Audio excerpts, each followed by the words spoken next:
जय Shri Jagannath friends welcome welcome welcome स्वागत करुछि मु आपणकर प्रिय मामिलता पात्र मो चैनल को बहुत सारा स्वागत आपण मानकु चैनल रे जदि नुआ थिबे आपण माने तल चैनल को सब्सक्राइब कर देबे वीडियो को लाइक करिवे आ जदि वीडियो टी आपण मानकु भलो लागिवो ताले सांग साथी प्रियजन मानकु शेयर कर देबे आसंतु वीडियो टी आरंभ करिबा। वास्तुशास्त्र अनुसार जदि यही 9टी जीवजंतु आपणक घर को आसती किंबा आपणक घरे बास करती तेबे एहिथिरु आपण मानकु जना पड़ी थाए कि आपणकर भाग्य चमकिबा पाई जाउछि एवं आपणकर कर्म बदलिबा पाई जाउछि। जो घरे किंबा जो घर आख पाखरे एही जीवजंतु बास करने को लागती सही घर को खुशी एवं मुख्य समृद्धि आसीबा आरंभ होइथाए। एही 9 प्रकार जीवजंतु बहुत शुभ बोली माना जाइथाए। जदि एही जीवजंतु आपणक घर को आसती किंबा आपणक घर को आसी रहिबा पाई लागती तेबे आपण बुझी जिबा उचित जे माँ लक्ष्मी आपणक ऊपर प्रसन्न अछंती एवं बहुत शीघ्र माता लक्ष्मी आपणक घर को आगमन करने को जाउछंती। जो घरे माता लक्ष्मी का आशीर्वाद रही थाए सही घरर आख पाखरे एई 9टी कीट अवश्य देखा मिली थाए। एही जीवजंतु आपणक घर को आसीबा बहुत शुभ माना जाई थाए। सेथिपाई आपणको एही जीवजंतु को चिन्हिबा अति आवश्यक अटे। काहेकि ना आपण आपणकर अजाणतरे किंबा अजाणतरे एही जीवजंतु को कष्ट दियंती एवं मारंती किंबा घर बाहर करे दियंती तेबे माता लक्ष्मी आपणक ऊपर क्रोधित हुअंती जहा द्वारा आपणको आपणक जीवन रे बहुत सारा असुविधार सम्मुखीन हेबाकू पड़ी पारे। सेथिपाई जदि आपणक घर को एहिपरि जीवजंतु आसंती तेबे एथिरु एहा जଣା पड़े जे एबे आपणक भाग्य को उदय करिबारे केही अटकाई पारिबे नाही आउ आपणकर खराब दिनर अंत होई भल समयर आरंभ हेबाकू जाउछि। तेबे चालतु जानिबा सेमाने किए। एई 9 जीवजंतु घर को आसीबा द्वारा घर धन धान्य परिपूर्ण होई जाइथाए। ता पूर्वरु जदि आपण चाहुचंती माता लक्ष्मीकर आशीर्वाद आपणक ऊपर सदा सर्वदा रहू तेबे एई वीडियो टी गोटे लाइक करी चैनल को सब्सक्राइब कर दियंतु आ कमेंट रे जय माँ लक्ष्मी निहाती लिखंतु।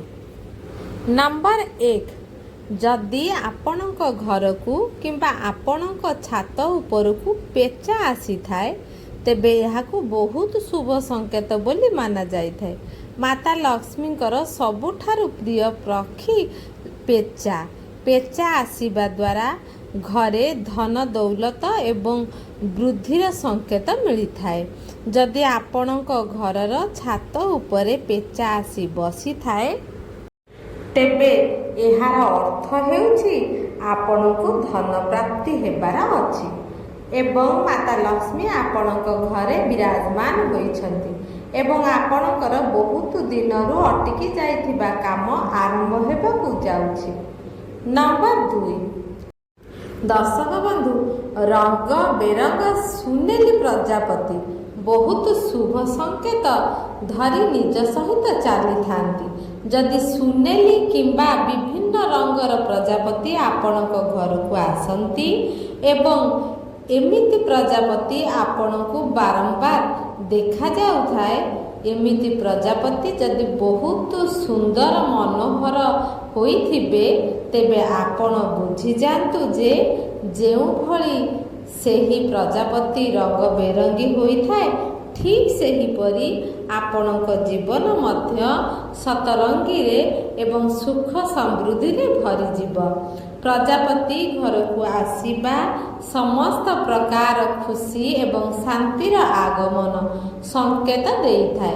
तेणु प्रजापतिर आगमन को बहुत शुभ बोली माना जाइथाए। ବାସ୍ତୁଶାସ୍ତ୍ରରେ ମଧ୍ୟ ଏହି ବିଷୟରେ ବହୁତ ବିସ୍ତୃତ ଭାବରେ ଉଲ୍ଲେଖ କରାଯାଇଛି। ପ୍ରଜାପତି ଘରକୁ ଆସିବା ଘରେ ଧନ ଓ ଖୁସିର ଆଗମନର ସଂକେତ। ଏପରି ଘରେ ମାତା ଲକ୍ଷ୍ମୀଙ୍କର ସର୍ବଦା ବାସ ହୋଇଥାଏ। ଏଥିପାଇଁ ଯଦି ଆପଣଙ୍କର ଘରକୁ ପ୍ରଜାପତି ଆସେ ତେବେ ଆପଣ ବୁଝିଯିବା ଉଚିତ ଯେ ଆପଣଙ୍କର ଖରାପ ସମୟ ବହୁତ ଜଲ୍ଦି ଶେଷ ହେବାକୁ ଯାଉଛି ଏବଂ ଆଜିଠାରୁ ଆପଣଙ୍କର ଭଲ ସମୟ ଆରମ୍ଭ ହୋଇଗଲା। ଆପଣଙ୍କ ଘରେ ଘେରି ରହିଥିବା ଦାରିଦ୍ର୍ୟତାର ମଧ୍ୟ ଅନ୍ତ ହେବାକୁ ଯାଉଛି ଏବଂ ମାତା ଲକ୍ଷ୍ମୀଙ୍କ ସହିତ କୁବେର ମହାରାଜାଙ୍କ କୃପା ବି ହେବାକୁ ଯାଉଛି ଏବଂ ସମ୍ବନ୍ଧୀୟ ସମସ୍ତ କାର୍ଯ୍ୟ ଆପଣଙ୍କର ସଫଳ ହେବାକୁ ଯାଉଛି। ନମ୍ବର 3, ବନ୍ଧୁଗଣ, ଚୁଚୁନ୍ଦ୍ରାକୁ ତ ଆପଣମାନେ ନିଶ୍ଚିତ ଗୋଟିଏ ଥର ଦେଖିଥିବେ। ସାଧାରଣତଃ ଚୁଚୁନ୍ଦ୍ରା ଦିନ ଅପେକ୍ଷା ରାତିରେ ଅଧିକ ଦେଖାଯାଏ। କେତେ ଥର ଏହି ଆପଣଙ୍କୁ ଦିନରେ ମଧ୍ୟ ଦେଖାଯାଏ। ଚୁଚୁନ୍ଦ୍ରା ସାଧାରଣତଃ ମୂଷା ଭଳି ଦେଖିବାକୁ ହୋଇଥାଏ, କିନ୍ତୁ ତାର ନାକ ମୂଷାଠାରୁ ଲମ୍ବା ହୋଇଥାଏ। ଯଦି ଚୁଚୁନ୍ଦ୍ରା ଆପଣଙ୍କ ଘରକୁ ପ୍ରବେଶ କରିବା ସମୟରେ ଆପଣ ଦେଖନ୍ତି କିମ୍ବା ଚୁଚୁନ୍ଦ୍ରା ଆପଣଙ୍କ ଘରକୁ ପ୍ରତିଦିନ ପ୍ରବେଶ କରେ ତେବେ ଆପଣ ବୁଝିଯିବା ଉଚିତ ଯେ ଦୁନିଆରେ ଏପରି କୌଣସି ଶକ୍ତି ନାହିଁ ଯାହା ଆପଣଙ୍କ ଭାଗ୍ୟକୁ ବଦଳାଇବାରେ ଅଟକାଇ ପାରିବ। ଚୁଚୁନ୍ଦ୍ରା ଆପଣଙ୍କ ଘରକୁ ପ୍ରବେଶ କରିବା ଏହି କଥାର ସଂକେତ ଦେଇଥାଏ କି ମାତା ଲକ୍ଷ୍ମୀ ଆପଣଙ୍କ ଉପରେ ପ୍ରସନ୍ନ ଅଛନ୍ତି ଏବଂ ତାଙ୍କର ଅସୀମ କୃପା ଆପଣଙ୍କ ଉପରେ ବର୍ଷା ହେବାକୁ ଯାଉଛି। ଏହା ସହିତ ଯଦି ଚୁଚୁନ୍ଦ୍ରା କୌଣସି ବ୍ୟକ୍ତି ଚାରିପଟେ ବୁଲିଥାଏ ତେବେ ସେହି ବ୍ୟକ୍ତି ନିଜ ଜୀବନରେ ବହୁତ ସଫଳତା ପାଇଥାଏ। ଏମିତିରେ ଚୁଚୁନ୍ଦ୍ରା କୌଣସି ବ୍ୟକ୍ତି ଚାରିପଟେ ବୁଲେ ନାହିଁ। ଯଦି ଏପରି କରେ ତେବେ ସେହି ବ୍ୟକ୍ତି ଦିନ 2 ଗୁଣ ଓ ରାତି 4 ଗୁଣ ସଫଳତା ହାସଲ କରେ। ଯଦି ଏପରି ହୁଏ ତେବେ ଆପଣ ବୁଝିଯାଆନ୍ତୁ ସେହି ବ୍ୟକ୍ତିର ସମସ୍ତ ଦୁଃଖ ଦୂର ହେବାକୁ ଯାଉଛି। କେତେକ ଲୋକ ଏହା ମଧ୍ୟ ଭାବନ୍ତି ଚୁଚୁନ୍ଦ୍ରା ଘରେ ମଇଳା ଖେଳେଇଥାଏ। ଏହି କଥା ଏମିତିରେ ବି ସତ। ଏଥିଯୋଗୁଁ କେତେକ ଲୋକ ଚୁଚୁନ୍ଦ୍ରାକୁ ମାରି ଦିଅନ୍ତି, କିନ୍ତୁ ଆପଣ ଏପରି ଆଦୌ କରନ୍ତୁ ନାହିଁ। ଯଦି ଆପଣଙ୍କୁ ଚୁଚୁନ୍ଦ୍ରା ପସନ୍ଦ ନୁହେଁ ତେବେ ଆପଣ କୌଣସି ଅନ୍ୟ ଉପାୟରେ ଚୁଚୁନ୍ଦ୍ରାକୁ ଘରୁ ବାହାର କରିପାରିବେ। ଚୁଚୁନ୍ଦ୍ରା ଘରକୁ ଆସିବା ଏବଂ ଘରେ ରହିବାକୁ ବହୁତ ଶୁଭ ମନାଯାଇଥାଏ। ଆମର ଶାସ୍ତ୍ରରେ ଚୁଚୁନ୍ଦ୍ରାକୁ ବହୁତ ଶୁଭକାରୀ ଜୀବ ବୋଲି ମାନାଯାଇଛି।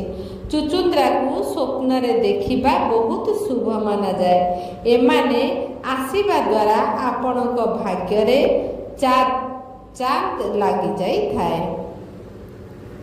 ନମ୍ବର 4, ସାଙ୍ଗମାନେ, ଯଦି ଆପଣଙ୍କ ଘରେ କିମ୍ବା ଘରର ଛାତରେ ନୀଳ ରଙ୍ଗର ଶୁଆ ଦେଖାଯାଏ ତେବେ ଏହାକୁ ବହୁତ ଶୁଭ ସଂକେତ ମାନାଯାଇଥାଏ। ଶାସ୍ତ୍ରରେ କୁହାଯାଇଛି ଶୁଆ ଦେଖାଯିବା କୌଣସି କାମରେ ବଡ଼ ସଫଳତାର ପ୍ରତୀକ ହୋଇଥାଏ। ସେଥିପାଇଁ ସାଙ୍ଗମାନେ, ଯଦି ଆପଣ କିଛି ନୂଆ କାମ ଆରମ୍ଭ କରିବା ପାଇଁ ଯାଉଛନ୍ତି ତେବେ ବୁଝିଯାଆନ୍ତୁ ଆପଣଙ୍କୁ ସେହି କାମରେ ସଫଳତା ମିଳିବାକୁ ଯାଉଛି। ନମ୍ବର 5, ଝିଟିପିଟି। ସାଙ୍ଗମାନେ, ଝିଟିପିଟିକୁ ବହୁତ ଶୁଭ କୁହାଯାଇଛି। ଝିଟିପିଟିକୁ ମାତା ଲକ୍ଷ୍ମୀଙ୍କର ପ୍ରତୀକ ବୋଲି ମାନାଯାଇଥାଏ, କିନ୍ତୁ କେତେକ ଲୋକ ଝିଟିପିଟିକୁ ଘୃଣା କରିଥାନ୍ତି। ଝିଟିପିଟି ଘରେ ରହିବାକୁ ସେମାନେ ଆଦୌ ପସନ୍ଦ କରନ୍ତି ନାହିଁ। ସେମାନେ ଝିଟିପିଟିକୁ ମାରି ଦିଅନ୍ତି, କିନ୍ତୁ ଝିଟିପିଟିକୁ ମାରିବା ଆଦୌ ଭଲ ନୁହେଁ। ଏମିତିରେ ଘରେ ଝିଟିପିଟି ଦେଖାଯିବା କୌଣସି ବଡ଼ କଥା ନୁହେଁ, କିନ୍ତୁ ବହୁତ ସାରା ଝିଟିପିଟି ଏକ ସାଥିରେ ଦେଖାଯିବା ଏହାକୁ ବହୁତ ଶୁଭ ସଂକେତ କୁହାଯାଏ। ଯଦି ଆପଣ ତିନୋଟି ଝିଟିପିଟିକୁ ଏକା ସାଥିରେ ଦେଖୁଛନ୍ତି ତେବେ ବୁଝିଯିବା ଉଚିତ ଯେ ଆପଣଙ୍କର ଧନ ହେବାର ସମୟ ଆସିଗଲା। ବିଷ୍ଣୁ ପୁରାଣରେ କୁହାଯାଇଛି, ଯଦି ଆପଣ ପୂଜା କରୁଛନ୍ତି ସେହି ସମୟରେ ଯଦି ଆପଣ ଆଖପାଖରେ ଝିଟିପିଟି ଦେଖୁଛନ୍ତି ତେବେ ଏହା ଆପଣଙ୍କର ଭାଗ୍ୟ ଉଦୟ ହେବାର ସଂକେତ ଦେଇଥାଏ। ଆପଣଙ୍କ ଘରକୁ ମାତା ଲକ୍ଷ୍ମୀଙ୍କର ଆଗମନ ହେବାକୁ ଯାଉଛନ୍ତି। ଏହା ବହୁତ ଭଲ ସଂକେତ ହୋଇଥାଏ। ଏହା ସହିତ ଯଦି ଆପଣଙ୍କୁ କୌଣସି ଲାଞ୍ଚ କଟାଯାଇଥିବା ଝିଟିପିଟି ଦେଖାଯାଏ ତେବେ ଏହା ଆପଣଙ୍କର ଜୀବନ ପରିବର୍ତ୍ତନ ସନ୍ଦେଶ ହୋଇଥାଏ। ଆପଣଙ୍କ ଜୀବନରେ ଚାଲିଥିବା ଏହି ସମସ୍ତ ଅସୁବିଧାର ଅନ୍ତ ହେବାକୁ ଯାଉଛି।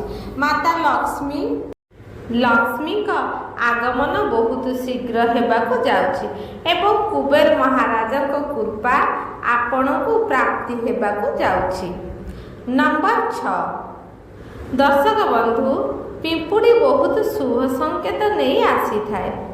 ଶାସ୍ତ୍ର ଅନୁଯାୟୀ ଯଦି ପିମ୍ପୁଡ଼ି ପୂର୍ବ ଦିଗକୁ ମୁହଁରେ ଭୋଜନ ନେଇ ଯାଉଥିବେ ତେବେ ଏହାକୁ ବହୁତ ଶୁଭ ସଂକେତ ମନାଯାଇଥାଏ।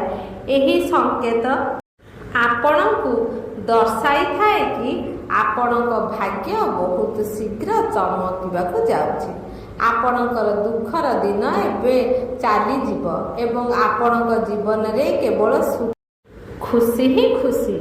ଏଥିରୁ ଆପଣଙ୍କୁ ଜଣାପଡ଼ିଥାଏ କି ଏବେ ଆପଣଙ୍କ ପରିବାରର ଉନ୍ନତି ହେବାକୁ ଯାଉଛି। ଯଦି ଆପଣଙ୍କ ପରିବାରରେ କୌଣସି ବାଦ ବିବାଦ ଚାଲିଛି ତେବେ ତାହା ମଧ୍ୟ ଶେଷ ହେବାକୁ ଯାଉଛି। ଯଦି ପିମ୍ପୁଡ଼ି ଦକ୍ଷିଣ ଦିଗ ଆଡ଼କୁ ଯାଉଥିବାର ଆପଣଙ୍କୁ ଦେଖାଯାଉଥାଏ କିମ୍ବା ପିମ୍ପୁଡ଼ି ମେଳ ଆପଣଙ୍କ ଘରର ମୁଖ୍ୟ ଦ୍ୱାରରୁ ଘରକୁ ପ୍ରବେଶ ଦେଖାଯାଉଥାଏ ତେବେ ଏହା ବହୁତ ଶୁଭ ସଂକେତ ହୋଇଥାଏ।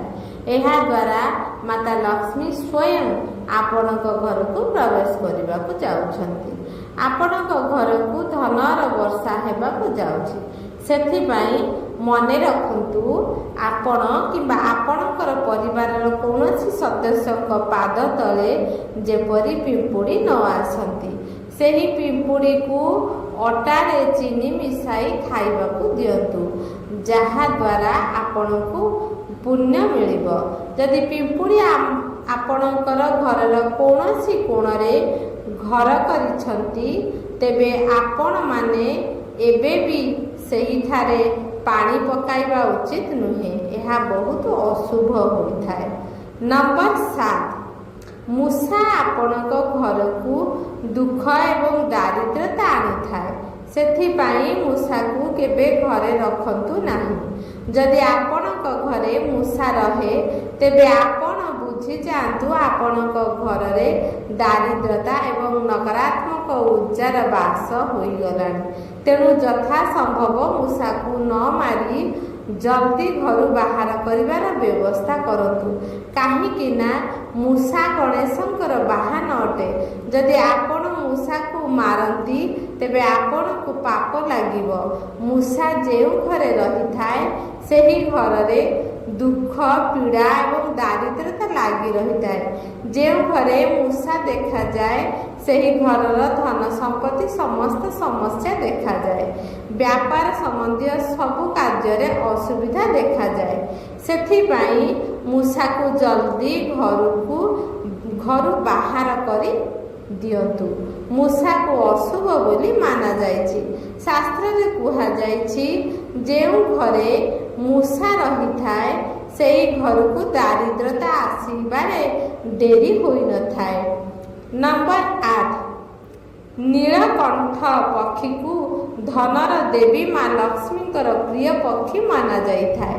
ଯଦି ନୀଳକଣ୍ଠ ପକ୍ଷୀ ଆପଣଙ୍କ ଘରେ ଆଖପାଖ କିମ୍ବା ଘରେ ଆସି ଦେଖା ଦେଇଥାଏ କିମ୍ବା ଘରେ ନିଜର ବାସ କରିଥାଏ ତେବେ ଏହାକୁ ବହୁତ ଶୁଭ ସଂକେତ ମାନାଯାଇଥାଏ।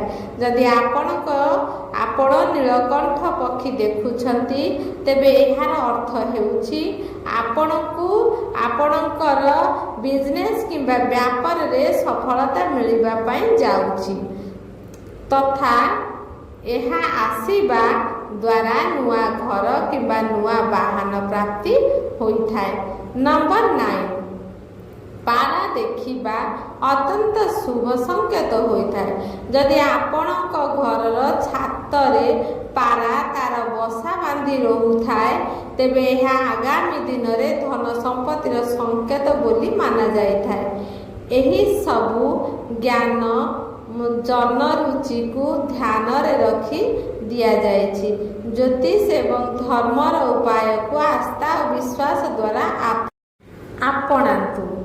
ଆମର ଭିଡ଼ିଓର ଉଦ୍ଦେଶ୍ୟ ହେଉଛି କେବଳ ଆପଣଙ୍କୁ ସଠିକ୍ ମାର୍ଗର ଦର୍ଶନ କରିବା। ସାଙ୍ଗମାନେ, ଆମର ଏହି ଭିଡ଼ିଓ ଆପଣମାନଙ୍କୁ କିପରି ଲାଗିଲା କମେଣ୍ଟରେ ଜଣାନ୍ତୁ ଏବଂ ଭିଡ଼ିଓ ପସନ୍ଦ ଲାଗିଲେ ଲାଇକ୍, ସେୟାର ଏବଂ ସବସ୍କ୍ରାଇବ୍ କରିବାକୁ ଭୁଲନ୍ତୁ ନାହିଁ ଏବଂ କମେଣ୍ଟରେ ଜୟ ମା ଲକ୍ଷ୍ମୀ ନିହାତି ଲେଖନ୍ତୁ। ଭିଡ଼ିଓଟିକି ଲାଷ୍ଟ ପର୍ଯ୍ୟନ୍ତ ଶୁଣିଥିବାରୁ ଆପଣମାନଙ୍କୁ ବହୁତ ସାରା ଧନ୍ୟବାଦ। ରଖୁଛି। ଜୟ ଶ୍ରୀ ଜଗନ୍ନାଥ।